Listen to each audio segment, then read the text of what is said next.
नमस्कार. प्लीज चॅनलला सबस्क्राईब करा. रिक्वेस्ट आहे माझी, प्लीज चॅनलला सबस्क्राईब करा. आजच्या एपिसोडला जर मी शॉर्टमध्ये एक्सप्लेन करायला जाऊ तर भैरवी अनिशवरती आरोप लावणार आहे. त्यानंतर मामा सांगतात की अनिश तू घर सोडून जा. अनिशचं हे सगळं वागणं बघून भैरवी सगळं काही तोडते आणि अनिशसुद्धा घर सोडून जायला तयार होणार आहे. मीनवाईल राधाकृष्णाला टेन्शन येतं आहे की आपलं काय होईल, म्हणून ते स्वप्नाला कॉल करतायत. बघूया डिटेलमध्ये आजच्या एपिसोडमध्ये काय काय घडलंय. नमस्कार. आजच्या भागात आपण बघणार आहोत इकडे भैरवी अक्षरशः चिडलेली असते. तेव्हा अनिश म्हणायला लागतो, भैरवी एकदा माझं म्हणणं तर ऐकून घे. तेव्हा ती म्हणते, काय तुझं म्हणणं ऐकू, मला सगळं माहिती आहे, तुला काय बोलायचं असेल. तेव्हा तो म्हणतो, अगं एकदा ऐक तरी. तेव्हा ती म्हणते, मला माहिती आहे बाबांनी मला पैसे दिले आहेत म्हणून तुझा राग होता, पण त्याच्यासाठी तू एवढा मोठा गुन्हा करशील असं मला वाटलं नव्हतं. तू अक्षरशः त्या मोदकांमध्ये विष मिळवून कितीतरी लोकांच्या जीवाशी खेळला आहे. ही साधी सुधी चूक नाही आहे, हे खरं म्हणजे खूप मोठा अपराध आहे आणि तो तू केला आहेस याची मला लाज वाटायला लागली आहे. कारण की मी तुझी बाजू घेऊन माझ्या आई वडिलांची बांधली आणि सगळ्यांसमोर तुला मी नेहमी डिफेंड करत आली आहे, पण तुने तर माझाच विश्वासघात केला. खरं म्हटलं तर हे अगदीच चुकीचं आहे. तेवढ्यात मामाई तिथे येतात आणि म्हणायला लागतात, म्हणजे भैरवीला सगळं सत्य कळलं आहे. तेव्हा भैरवी म्हणायला लागते, बाबा आता मी या घरामध्ये राहू शकत नाही, मी मुलांना घेऊन इथून जात आहे.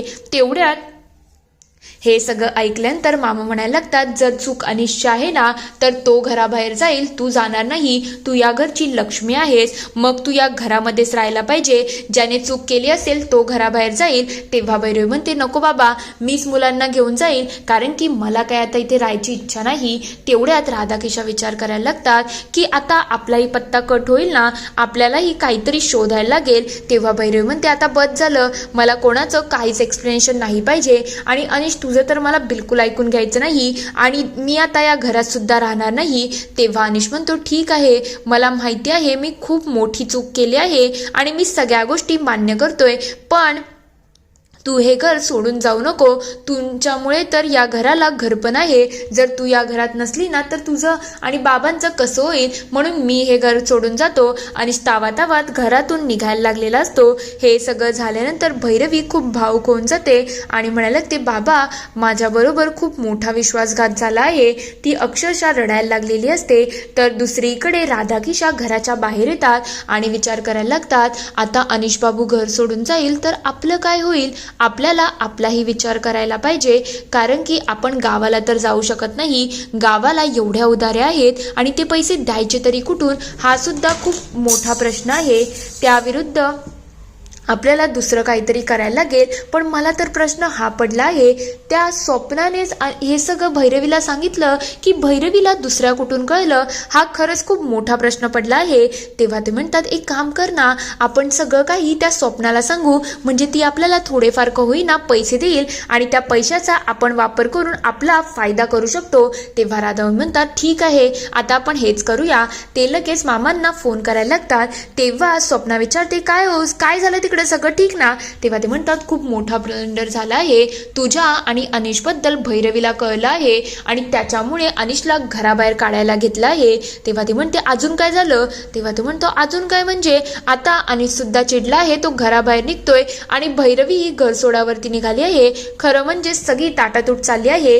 तेव्हा ती म्हणते, अच्छा एवढं सगळं घडलं का. तेव्हा ते म्हणतात, हो, पण आता ते आम्हालाही काढू शकतात. तेव्हा ती म्हणते, तुम्हाला कोणी जायला सांगितलं आहे का आतापर्यंत. तेव्हा ते म्हणतात, नाही अजून तरी कोणी जायला सांगितलं नाही. तेव्हा ती म्हणते, मग मी तुम्हाला एक प्लॅन देते, त्या प्लॅननुसार जर तुम्ही काम केलं ना तर तुम्हाला या घराबाहेर कोणीच काढू शकत नाही. तेव्हा ते म्हणतात, ठीक आहे, एक काम कर, तू आम्हाला प्लॅन सांग. तेव्हा ती म्हणते, राधामामी तिथे असतील तर फोन स्पीकरवरती टाका, मी लगेच सगळं प्लॅन सांगते. राधामामी बोलतात, बोला काय बोलायचं आहे. तेव्हा ती सांगते, हे बघा, मी तुम्हाला असं काहीतरी सांगते ना ज्यामुळे तुमचा फायदा होईल. एक काम करा, अनिश तर घराबाहेर जाणारच आहे, मग आता आपल्याला त्याचा काही फायदा नाही. तुम्हाला भैरवी आणि त्या माझगावकर म्हणजे अशोक माझगावकर यांच्यामध्ये भांडण लावायचं आहे.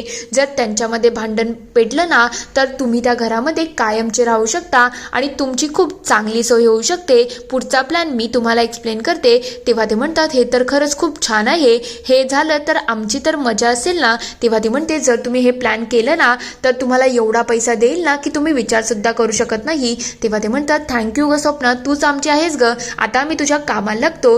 हे सगळं करण्यासाठी राधाकिशा रेडी झालेले असतात, पण स्वप्ना इकडे खूप खुश असते. दुसरीकडे भैरवी मामांच्या जवळ येते आणि म्हणायला लागते बाबा मला असं वाटते माझ्यामुळे तुम्ही अनिशला घराबाहेर काढू नका, तुम्हाला त्याला एक संधी द्यायला पाहिजे. तेव्हा ती म्हणतात नाही भैरवी, माझ्यासाठी तू त्याच्यात जास्त इम्पॉर्टंट आहे. तेव्हा ती म्हणते बाबा मला खरंच आता इथे राहायची इच्छा नाही, मला कधी कधी असं वाटते की माझ्याचमुळे तुमच्या दोघांमध्ये फूट पडत चालली आहे आणि मीच या सगळ्याला कारणीभूत आहे.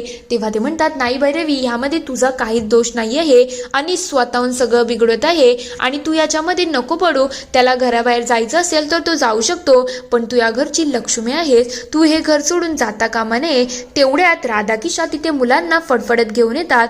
तेव्हा भाऊ म्हणतात हे सगळं काय चाललं आहे, मुलांना आत्ताच्या आत्ता सोडा.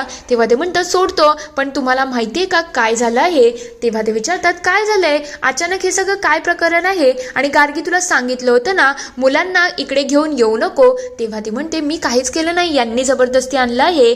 तेव्हा ते म्हणायला लागतात की एक बघा भाऊजी, आम्हाला तुमच्याशी बोलायचं आहे. अनिश तुमचा पोटचा मुलगा आहे ना, तुम्ही त्याच्याबरोबर इतके वाईट कसे काय वागू शकता. तेव्हा भैरवी म्हणते तुम्ही कोणाशी काय बोलताय हे तुम्हाला तरी कळतंय का.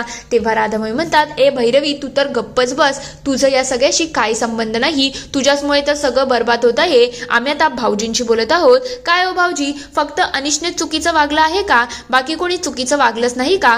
तेव्हा ते म्हणतात हे बघा हा आमचा घरचा मॅटर आहे, याच्यामध्ये तुम्ही पडू नका, तुम्ही याच्यापासून लांब राहिलेलेच बरे आहे, एकतर तुम्ही घर सोडून गेलेलं जास्त चांगले आहेत. तेव्हा ते म्हणतात आम्ही तर अनिशच्या चांगल्याचाच विचार करतोय, आम्ही लांबचे त्याचा मामा मामी आहोत, पण आम्हाला सुद्धा मुलाचा पुलका आहे, पण तुम्हाला काही वाटतच नाही ना, तुम्ही हे सगळं कसं काय करू शकता.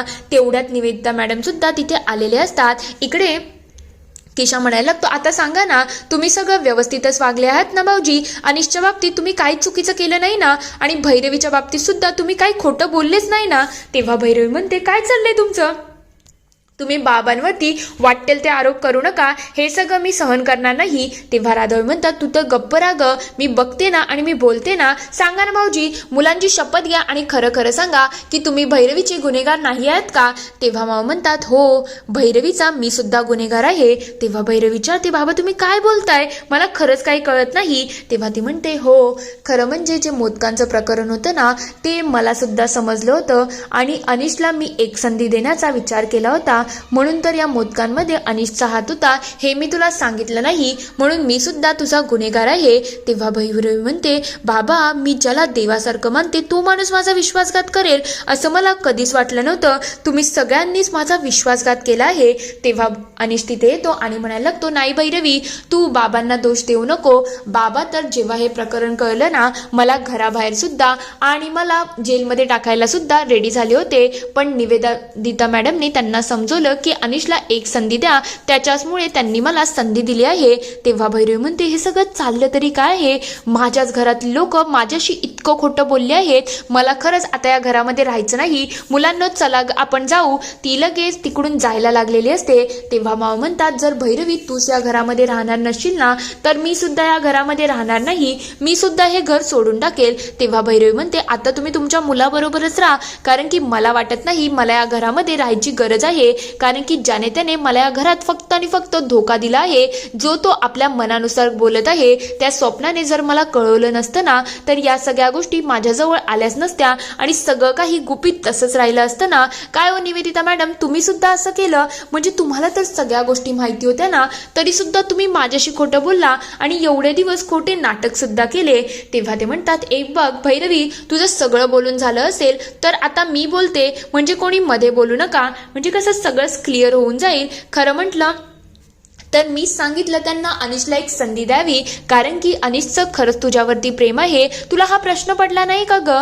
त्या स्वप्नाने आज जाऊन तुला हे सगळं का सांगितलं? याच्या मागचं कारण आहे की अनिशचं तुझ्यावरतीच प्रेम आहे हे तिला सुद्धा कळून चुकलं होतं. त्याच्याचमुळे तर तिने अनिशवरती सुद्धा वार केला होता. तुला माहितीये का, तिने त्याच्यावरती जीव घेणं हल्ला केला होता. तेव्हा अनिश म्हणतो, हो भैरवी, हे सगळं खरं आहे. त्या दिवशी तिने माझ्यावरती जीव घेणं हल्ला केला आणि त्याच्या पहिले तिने तुझ्यावरती जीव घेणं हल्ला करण्याचा प्रयत्न केला होता. त्या दिवशी निवेदिता मॅडम घरी आल्या म्हणून तू वाचली आहेस. खरं म्हटलं तर हे जेव्हा मला कळलं ना, तेव्हा मी स्वप्नाच्या जवळ गेलो आणि तिला खडचावलं, बजावलं. त्याच्याचमुळे तिने माझ्यावरती हल्ला केला. तेव्हा निवेदिता मॅडम म्हणतात, हो, या सगळ्या गोष्टीची मला थोडीफार कल्पना आली होती की स्वप्ना अशी साधी बसणार नाही. त्याच्याचमुळे मी अनिशच्या मार्गावरती एक माणूस ठेवला होता आणि त्यानेच अनिशचा जीव वाचवला. मी तुमच्या घरामध्ये फक्त आणि फक्त पेंटिंगचं खोटं नाटक सांगून राहत आहे, कारण की मला या घरामध्ये तमाशे नव्हते पाहिजे आणि तुम्ही सगळे एकत्र आहेत. आणि एक गोष्ट सांगा ना, तुम्ही अनिश जे करतोय त्याच्यावरती तुमचाही काहीतरी हातभार आहे ना? म्हणजे तुम्ही सुद्धा अनिशचे चुकीचेच वागले आहात ना? एवढ्या भरल्या घरामध्ये तरी सुद्धा त्याला एकटं का वाटत होते? तेव्हा मामा म्हणतात, याच्यासाठी अनिशचा स्वभाव जबाबदार आहे, आम्ही कोणीच नाही. तेव्हा ती म्हणते, स्वभाव जबाबदार असेल हो, पण प्रत्येक गोष्टीमध्ये तुम्ही अनिशला कधीच त्याचं मत विचारलं नाही. त्यानेही मुलांसाठी खूप सारे सॅक्रिफाईस केले आहेत, पण तुम्ही कोणीच त्याची दखल घेतली नाही. आणि भैरवी, तू काय बोलतेस ग? तू सांग ना, तू स्वतःचा बिझनेस उभा करायला गेली, पण तुने अनिशचा एकदा तरी विचार केला का? त्याला काय वाटते, त्याच्या मनामध्ये काय चाललं आहे? त्याने त्या स्वप्नाशी सगळे संबंध तोडले. तेव्हा ती म्हणते, पण तो स्वतःहून त्या स्वप्नाकडे गेला होता ना? तेव्हा ती म्हणते, हो, तो गेला होता ना, मी ॲग्री करते, मी कुठं नाही बोलते. पण तरी सुद्धा जेव्हा त्याला चूक समजली ना, तेव्हा त्याने पश्चाताप करण्याचा प्रयत्न केला आहे. आणि मला असं वाटतंय, स्वप्नाला खरं हेच पाहिजे आहे. तिने अनिशला तर गमावलं, तिला समजलं आता अनिश तिचा होऊ शकत नाही, म्हणून तिने तुम्हाला दोघांना तोडण्याचा प्रयत्न केला. म्हणून तर तिने तुला फोटो आणि बाकी सगळे आत्ताच पाठवले आहेत. याचा तू अर्थ लाव ना, की याचा खरा अर्थ काय आहे. आणि जर तुम्ही तिघं आता एकत्र राहिले नाही ना, तर ती हारून सुद्धा जिंकून जाईल आणि तुम्ही जिंकून सुद्धा हारून जाणार आहेत. म्हणून तुम्ही हे घर तुटू देऊ नका. माझं एवढंच म्हणणं आहे. तुम्हाला एकीने काम करायला लागेल, तेव्हाच तर तुमचं घर टिकू शकतं, नाही तर सगळं बर्बाद होऊन जाईल. भैरवी सगळ्या गोष्टीचा बारकाईने विचार करते. इथे एपिसोड संपतो. पुढील भागात आपण बघणार आहोत, इकडे राधा किशाची चोरी पकडायला सुरुवात केलेली असते. तेव्हा निवेदिता मॅडम विचारतात, काय हो, मला एक सांगा, त्या मोदकांच्या प्रकरणाबद्दल मला माझगावकर आणि अनिशलाच माहिती होतं, बाकी कोणालाच माहिती नव्हतं. मग तुम्ही कसं काय माझगावकरांना सांगितलं की मुलांची शपथ घ्या? नेमकं हे प्रकरण काय आहे आणि तुम्हाला हे सत्य कसं कळलं? मला एक गोष्ट तर माहिती आहे, मोदकांच्या प्रकरणामध्ये अनिश बरोबर तुम्ही सुद्धा होते. ही गोष्ट तर तेवढीच खरी आहे, पण आत्ताच जाऊन तुम्ही या सगळ्या गोष्टी का उड्या करायला सांगितल्या? मला खरं खरं सांगा, तुम्ही हे सगळं कोणाच्या सांगण्यावरून करत आहात? माझ्यासमोर खरा गुन्हेगार यायला पाहिजे. हे ऐकल्यानंतर त्या दोघांच्या चेहऱ्याचा रंग चढून गेलेला असतो. इथे हा पूर्ण एपिसोड संपतो. आता तरी अक्कल येऊन सगळेजण राधाकिशाला घराबाहेर काढतील का? तुम्हाला काय वाटतं ते मला कमेंटमध्ये नक्की कळवा. व्हिडिओ आवडला असेल तर लाईक, शेअर, सबस्क्राईब करायला विसरू नका. Thank you for watching.